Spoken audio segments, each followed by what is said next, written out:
नमस्कार मंडळी, खूप खूप स्वागत आपलं आकार DG9च्या फेस टू फेस या नव्या कोऱ्या कार्यक्रमात. पुनर्प्रत्ययाचा आनंद मग तो कोणत्याही माध्यमातला का असेना सुखावणाराच असतो. माणूस गरीब असो वा श्रीमंत, सिनेसंगीत हे आपल्या हिंदुस्थानी मनावर अधिराज्य गाजवत आलं आहे.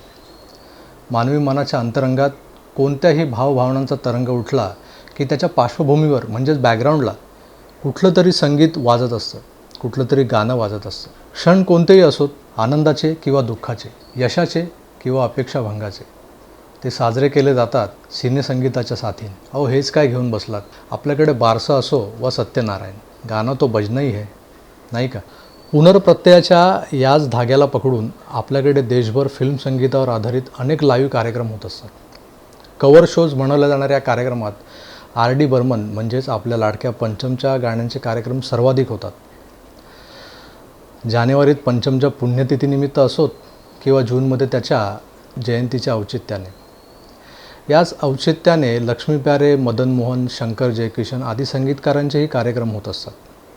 बरं, ही गाणी पुन्हा नव्याने त्याच चालीत, त्याच वाद्यमेळासह, त्याच फ्लेवरमध्ये सादर करणं खरं तर महाकठीण काम.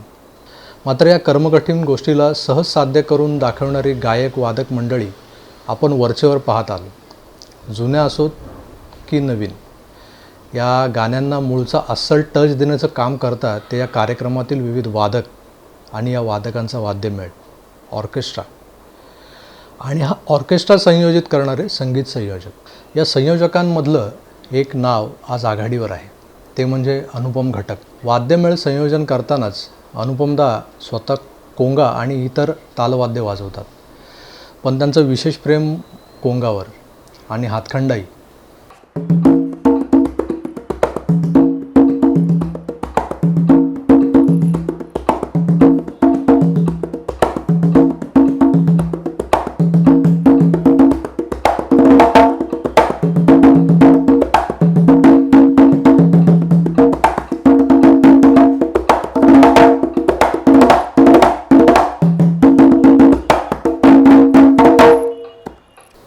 कोंगाबद्दल बोलायचं तर हे आफ्रिकन तालवाद्य आहे.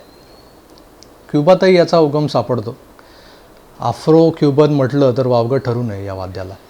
या वाद्याचा भारतीय संगीतात वर्षानुवर्ष वापर होत आला आहे, पण तो असा होतो की जसं जेवणात आपण लोणचं तोंडी लावतो त्याप्रमाणे कोंगाचा वापर भारतीय संगीतात होत आला आहे. अगदी अण्णा चितळकर म्हणजे आपले C. रामचंद्र यांच्यापासून ते पंचमदांपर्यंत सगळ्या संगीतकारांनी कोंगा या वाद्याचा हिंदी चित्रपट संगीतात सढळ असे वापर केलेला आहे. C. रामचंद्रांनी अलबेलामध्ये कोंगावरती बरीच गाणी वाजवली, आणि पंचमचं म्हणाल तर त्याच्या गाण्यात कोंगाच काय, नेपाळी माद्दलसुद्धा आग्रहाने वाजवला जायचा. ह्या साऱ्या वाद्यांवर हुकूमत गाजवत आणि त्यांच्या ताल आणि सुरांचं गणित जुळवत ही सगळी मंडळी ही जुनी गाणी नोटेशन्स बर हुकूम स्वररचित करीत तुम्हा संगीत शौकीनांना पुनर्प्रत्ययाचा आनंद मिळवून देणाऱ्या अवलिया संयोजकाशी म्हणजेच अनुपम घटक यांच्याशी मारलेल्या गप्पा म्हणजेच आजचं फेस टू फेस. नमस्कार, माझं नाव अनुपम घटक. मी पर्कशन प्लेयर आहे. मी कोंगा माझं सगळ्यात फेवरेट इन्स्ट्रुमेंट आहे. माझं सगळ्यात आवडतं इन्स्ट्रुमेंट माझा कोंगा, आणि गेल्या 20-25 वर्ष मी कोंगा वाजवत आलो आहे. शिकतो आहे, अजून शिकतो आहे. बघितलं किती नम्रपणे ही कलाकार मंडळी आपला मोठेपणा नाकारतात. चला तर या मोठ्या मनाच्या कलाकाराकडून जाणून घेऊयात त्यांच्या कलाप्रवासाबद्दल. अनुपमदा, तुम्ही कोंगा वाजवता, पण याची नेमकी सुरुवात कशी झाली? मी खरं तर 4-4.5 वर्षाचा होतो तेव्हा माझ्या आईला कदाचित वाटलं की मी करू शकतो, कारण माझी आई खरं वोकल टीचर होती.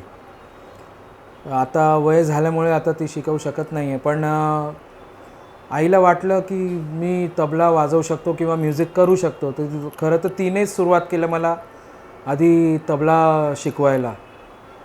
माझ्या मामांनी मला तबला दिला, गिफ्ट केलेला मला आठवतं आहे. मला आई सांगते अजूनही, तो तबला तुझा मामांनी दिलेला तुला.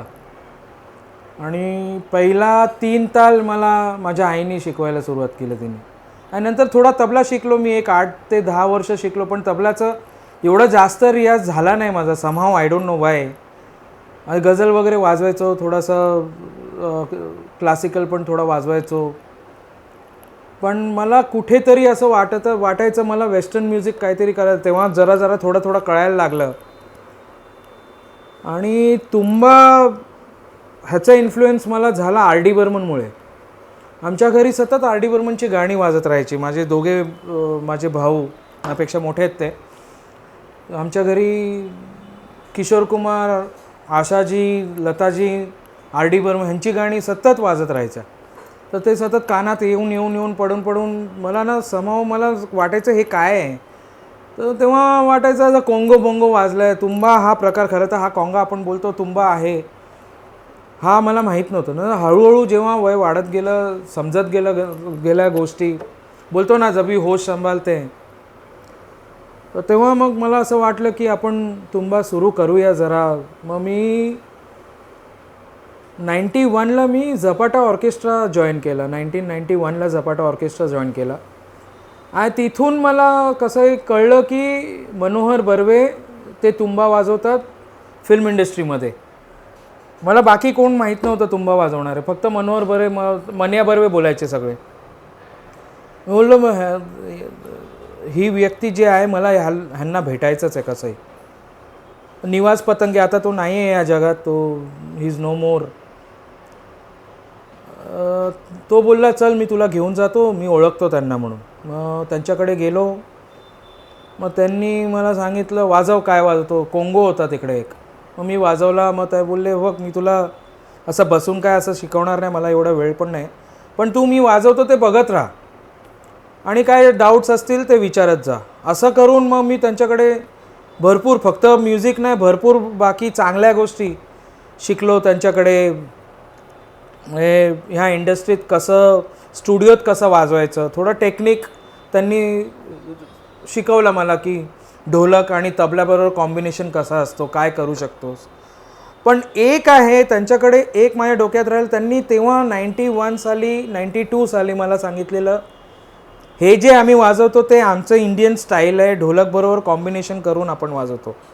पण ॲक्च्युली ह्याचं ओरिजिनल बाज तुला शिकता आलं, कुठून गोळा करता आलं तर बघ. तेव्हा काय यूट्यूब नव्हतं, इंटरनेट नव्हत्या, तर तेव्हा VHS मिळायचं, ते कुठून तरी असं भाड्यावर आणायचं, आता कुठे मिळणार.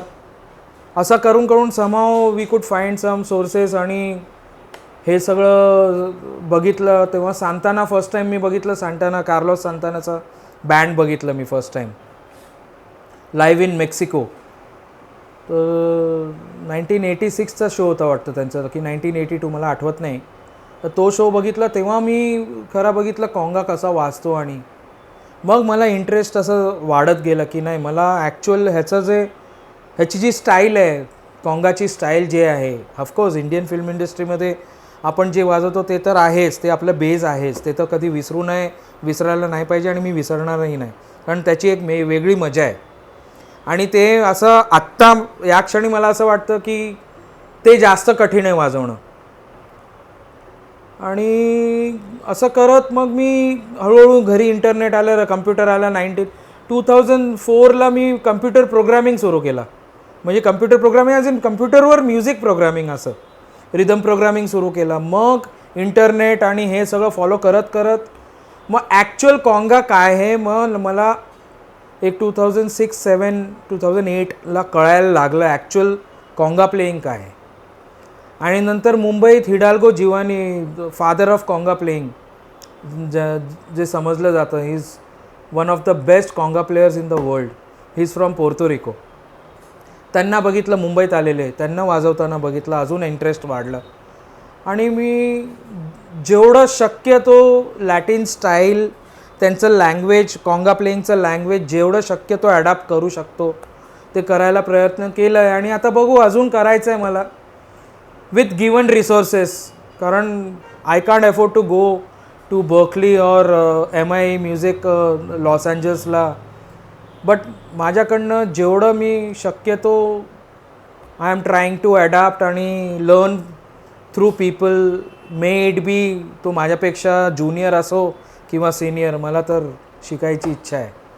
मला एकच वाटतं की तो चांगला वाजवतो आहे ना माझ्यापेक्षा, मला तसा वाजवायचं, हे माझं मोटो आहे. Because in fact I want to work with people who are superior than मी.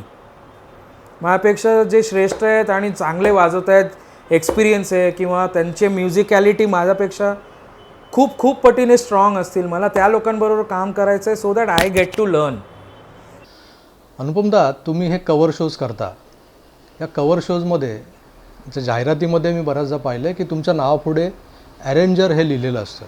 हे कितपत योग्य आहे? ते तुम्हाला पटतं का? हो. आता कसं आहे माहिती आहे, न्यूजपेपरमध्ये नाव असं अनुपम घटक अरेंजर म्हणून, पण फ्रँकली सांगू मला ते पटत नाही actually. I tell you the reason, आणि टेक्निकली पण मी समजवतो कसं आहे ते. आणि हे माझं एक अपील असेल सगळ्या ऑर्गनायझर लोकांना, म्हणजे सगळे माझे मित्र आहेत, भरपूर माझे वेलविशर्स पण आहेत, पण त्यांना एक माझं अपील असेल आणि रिक्वेस्ट असेल की तुम्ही, जर आपण कॉन्सेप्ट शो करतो, कवर शोज करतो, कवर व्हर्जन्स करतो, फॉर इन्स्टन्स लक्ष्मीकांत प्यारेलाल झालं, शंकर जयकिशन झालं, आर डी बर्मन झालं, बप्पी लहिरी, ए आर रेहमान, काही कुठचाही एनी म्युझिक डायरेक्टर, तुम्ही आमचं नाव जोपर्यंत आम्ही, तुम्हाला माहिती आहे की आम्ही काम नाही केलेलं आहे त्यांच्याबरोबर. लाईक मी पर्सनली, मी पंचमदाला कधी बघितलं नाही आजपर्यंत. पंचमदांकडे 3 अरेंजर असायचे. नंतर आधी बासुदा मनोरीदा होते आणि मारुतीराव कीर होते, नंतर बबलूदा जॉईन झाले. अरेंजमेंट, ॲक्च्युअल अरेंजमेंट म्हणजे काय, जे म्युझिकमध्ये, त्या ज्या कॉम्पोजिशनमध्ये म्युझिक जे कंपोज केलेले आहेत, ज्या गाण्यामध्ये जे इंटरल्यूड असतात आणि त्या ज्या गाण्याचं रिदम जे कंपोज केलेले, ती लोकं ॲक्च्युअल अरेंजर आहेत.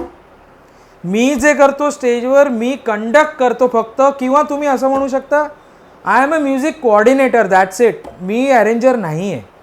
मी, आता लोक देतात ना पेपरात नाव, but it's my appeal to सगळ्यांना, मी जिकडे शक्य आहे मी सगळ्यांना सांगतो, प्लीज अरेंजर नका लिहू, म्युझिक कंडक्टर लिहा किंवा कोऑर्डिनेटर लिहा तुम्ही. कारण ती गाणी मी अरेंजमेंट केलेली नाही आहेत. I was not present at all in those songs. कारण आर डी बर्मन 94ला आर डी बर्मन आपल्याला सोडून गेलं आहे. आय वॉज 24 years old तेव्हा.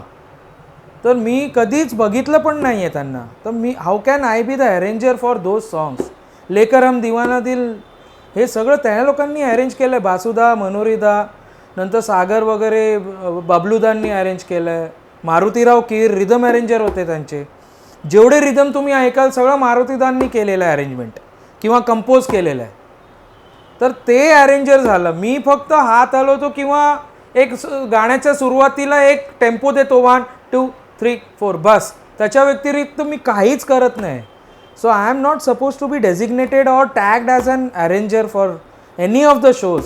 तुम्ही लिहा, तुम्ही नाव द्यायचं. मी तर बोलतो तुम्ही नावच नका देऊ असं अरेंजर. फक्त माझं नाव द्यायचंच असेल अँड अनुपम घटक, तुम्ही फक्त असं नाव द्या. पण तुम्ही हे नका देऊ की म्युझिक अरेंजर किंवा म्युझिक कंडक्टर पण नका देऊ. मला हे पटतच नाही ॲक्च्युली पर्सनली. बरं, 2-3 दशकापूर्वीचं संगीत, सिनेसंगीत आणि आजचं संगीत, याच्यात तुम्हाला महत्त्वाचा असा कोणता फरक जाणवतो का? हो. तर कसं आहे माहिती आहे, आजचं म्युझिक फॉर्म वेगळा झाला आहे. तेव्हाचं म्युझिक फॉर्म वेगळा होता. आता ट्रेंड वेगळं आहे. कसं आहे माहिती आहे, हे इव्हॉल्व्ह होत राहणार. पंचमदाच्या आधी जेव्हा गुलाम मोहम्मद साहब, नौशादजी जेव्हा करायचे रेकॉर्ड, सी रामचंद्र, तो एरा एक वेगळा होता. मग पंचमदा आल्यावर पंचमदांनी एक वेगळं स्टाईल ऑफ म्युझिक आणलं. मग बप्पी लहिरीने एक वेगळी स्टाईल आणली. मग LP परत आले, रजिस्टर झाले. मग ए आर रेहमान आलं. ए आर रेहमान आल्यावर टोटल साऊंड चेंज करून टाकलं. साऊंडस्केप पूर्ण चेंज झाला. पण मला असं वाटतं की क्रिटिसाइज करू नये. You should be always welcome. आज आम्ही आर डी बर्मनची तारीफ करतोय, तेव्हा आर डी बर्मनला कोणी ॲक्सेप्ट करायला तयार नव्हते. हा फरक राहणार आणि हे ना सायकल आहे, हे सतत होत राहणार. पण कसं आहे माहिती आहे, मला असं वाटतं की आपण जे नवीन मुलं करत आहेत ते पण एनकरेज केलं पाहिजे. बट त्यांना हे पण जाणीव करून द्यायला पाहिजे, कुठचंही एका गुरुनी किंवा टीचरनी एक जाणीव करून द्यायला पाहिजे की फरक का आहे आणि त्याचे प्लस पॉईंट्स काय होते. आताचे प्लस पॉईंट्स काय आहे, हा फरक आहे ना, ते सगळं त्या लोकांना जाणीव करून द्यायला पाहिजे, मला असं वाटतं. फिल्म संगीत हा शब्द जेव्हा उच्चारला जातो याच्या मागोमाग 2 शब्द येतात, ते म्हणजे कॉपी आणि इन्फ्लुएन्स, उचलेगिरी आणि प्रभाव. तुम्हाला काय वाटतं, हे शब्द फिल्म संगीताशी कितपत जोडलेले आहेत? मला असं वाटतं, मी ब्रायटर साईड बघीन, हे एक्सचेंज ऑफ म्युझिक आहे खरं तर. फक्त आपण वेस्टर्न म्युझिक कॉपी करतो आहे किंवा आपण इन्फ्लुएन्स होतो असं नाही आहे. आज तुम्ही US ला जा, तुम्ही UK ला जा, युरोपमध्ये जा, कुठच्याही क्षेत्रात जा, कुठच्याही जगात, कुठच्याही एरियामध्ये जा, तुम्ही इंडियन म्युझिक पण ते कॉपी करतात असं नाही आहे. कॉपी म्हणजे इन्फ्लुएन्स आहे त्यांच्यावर, ती लोकं पण शिकतात. इथे किती लोकांकडे, गुरु लोकांकडे जर्मन्स येतात, अमेरिकन्स येतात, ब्रिटिश येतात, शिकायला येतात, आपले म्युझिक पण शिकतात. आता John McLaughlin is the biggest example. ते किती वर्ष ते चेन्नईमध्ये राहिले आणि ते he was a jazz guitarist, पण आज इंडियन कोनाक्कोल शिकले, कर्नाटिक म्युझिक शिकले. ते असे अनेक म्युझिशियन्स आहेत. तर हे म्युझिक एक्सचेंज आहे. मला असं वाटतं आपण वेस्टर्न म्युझिक कॉपी करतो, लोक बोलतात, मला असं पटत नाही. ते मला असं वाटतं की आपण पण त्यांचं म्युझिकला लँग्वेज नाही आहे. आपण काय आता लॅटिन अमेरिकन म्युझिक आता काय आहे आता, पण आज मी तुमच्याशी बोलतो आहे इथे. जर तुम्ही मला नाकारला असतं, तुम्ही मला ॲक्सेप्ट केलंच नसतात ना. हे तुंबा वाजवून तुम्ही मला बोलला असता तबलाच वाजवा, आपलं येते, असं नाही येते. फिल्म म्युझिकमध्ये स्टाईल चेंज कधी होणार नाही, कारण गाणी जशी फिल्ममध्ये जसं सिच्युएशन असेल ना, गाणी त्या सिच्युएशनच्या हिशोबाने. आता होळीची गाणी, तर तिकडे काय हिपहॉप वाजणार नाही, तिकडे होळीच्या हिशोबानेच गाणी बनणार. मग तबला ढोलक येणार तिकडे, आणि हां, हे थोडंसं इन्कॉर्पोरेट करतील, थोडंसं drums incorporate, western music incorporate करतील, पण बेस हा इंडियन राहणार. किती एक हिपहॉप गाण्यामध्ये, किती एक गाणं, आता हम्मा हम्मा गाणं, त्याच्यात आपलं इंडियन, आता ते शहनाईसारखं साऊंड घेऊन इंडियन स्टाईलने वाजलं आहे सगळं. सो हे एक्सचेंज ऑफ म्युझिक आहे. मला असं वाटतं आपण कॉपी करतोय किंवा ती लोकं आपलं कॉपी करतात, मला वाटत नाही असं. तर महत्त्वाचा प्रश्न, पंचम अर्थात R.D. बर्मन या अवलिया संगीतकाराने हिंदी फिल्म संगीताच्या, बंगाली फिल्म संगीताच्या, सुगम संगीताच्या या सगळ्या विश्वावरती मोहिनी घातलेली आहे. आजही म्हणजे तब्बल 30-40 वर्षानंतरही पंचमचं संगीत ऐकतो तेव्हा ते जुनं वाटत नाही. या संगीतकाराचा प्रभाव नव्या पिढीतल्या जवळपास सगळ्याच संगीतकारांवर आहे आणि तो कोणी नाकारतही नाही. या अवलियाचा तुमच्यावर कितपत प्रभाव होता? R.D. बर्मनचं माझ्यावर इन्फ्लुएन्स म्हणजे भरपूर, म्हणजे इनफॅक्ट मी तर सांगेन, आज जे मी वाजवतो, जे म्युझिक करतो, इट्स ऑल R.D. बर्मन. मी तुम्हाला थांबवतो इथे, कारण पंचमच्या या कारकिर्दीमध्ये उमेदीच्या काळात पंचमवर अनेक आरोप झाले. त्याच्यावर आरोप करताना त्याच्यावर उचलेगिरीचा, कॉपी करण्याचाही आरोप झाला. या आरोपाबद्दल तुम्हाला काय वाटतं? काही लोक आहेत बोलतात, अरे काय R.D. बर्मनने ये गाणं चुराया, वो गाणं चुराया. अरे मी परत तेच बोलतो, चुराया मला असं वाटत नाही. आपण होतो का जेव्हा रेकॉर्ड केलं, सिच्युएशन्स काय होत्या, प्रोड्युसरनी काय सांगितलं आहे किंवा डायरेक्टरनी काय सांगितलं त्यांना. काही लोक असं, काही म्युझिक डायरेक्टरला ना डिग्रेड खूप करतात, मला पटतच नाही ते. हे बघा कसं आहे, R.D. बर्मन उगाच झालेलं नाही आहे. R.D. बर्मन, मग ह्या गोष्टीवर बोलायला पाहिजे की जे R.D. बर्मननी चोरी केली नाही. तुमच्या शब्दात मी बोलतोय, तुमच्या भाषेत बोलतोय, चोरी. R.D. बर्मननी जी गाणी स्वतःची केली, मग त्याचं काय? If he wouldn't have had knowledge about music, ते स्वतः क्लासिकल म्युझिक शिकलेले होते, ते सरोद शिकलेले, ते तबला शिकलेले. असं नाही की त्यांना काय माहीत नव्हतं, असं नाही. आणि माझ्यावर तर R.D. बर्मनचा प्रभाव एवढा बिकॉज ऑफ साऊंड. R.D. बर्मनकडे ना माझ्यावर का इन्फ्लुएन्स आहे मी ते सांगतो, because I believe in sound. त्यांनी त्यांच्याकडे मी जेवढं ऐकलं आहे माझे सिनियर्स लोकांकडनं, he had the minimum number of musicians always. सगळ्यात कमी म्युझिशियन्स R.D. बर्मनकडे असायचे. आणि which is why I feel की clarity and cleanliness of each and every instrument आपल्याला, कधी कधी मी माझा म्युझिशियन कलिग लोकांना सांगतो, ॲक्च्युली R.D. बर्मन का गाना है ना, स्कोर निकालना है ना बहुत ईजी है. क्यों? अरे ऐसा कैसा? मला विचारतात, मी लोग क्योंकि हर चीज़ क्लीन सुनाई देता है. हे एक नंबर, हा एक त्यातला मुद्दा आहे, आय मीन एक पॉईंट आहे. सेकंडली आर डी बर्मननी त्यांच्या काळात, आजपासून 40 वर्ष 50 वर्षापूर्वी त्यांनी काँगा आणि वेस्टर्न म्युझिकचा इन्फ्लुएन्स, जेव्हा आम्हाला माहीत पण नव्हतं, तेव्हा इंटरनेट नव्हतं, काहीच नव्हतं, त्या गिवन सोर्सेसमध्ये त्या माणसाने लॅटिन म्युझिकचा वापर केला, जॅझचा वापर केला, किती एक स्विंग, म्हणजे रशियन म्युझिक बोला, तुम्ही ॲरेबिक म्युझिक बोला, असं वापर करणं. You look at the brighter side, positive side. No, म्हणजे कुठचं असं बघितलं तर सगळंच कॉपी आहे, कोण कॉपी करत नाही. जर तुम्हाला शब्दच वापरायचं आहे, आता तुम्हाला काय वाटतंय, सांबा कुठून आला? सी रामचंद्रनी, हे अलबेला फिल्ममध्ये, शोला जो भडके.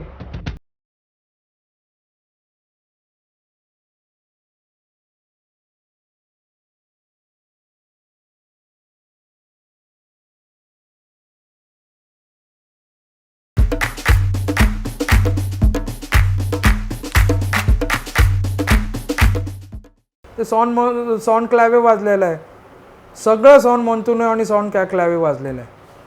तर तेव्हा I don't know which year that film came, Albela. मग तेव्हा त्यांनी जर, मग तसं तर असं तुम्ही असं का नाही बघत की एक्सचेंज ऑफ म्युझिक तेव्हा सुरू झालं. हां, वर्ल्ड लेवलला आपलं म्युझिक, येस, पंडित रविशंकर, उस्ताद अल्ला रखा खान साहेब, ह्या लोकांनी तिकडे जाऊन सगळं प्रचार केला आपल्या म्युझिकचं. पण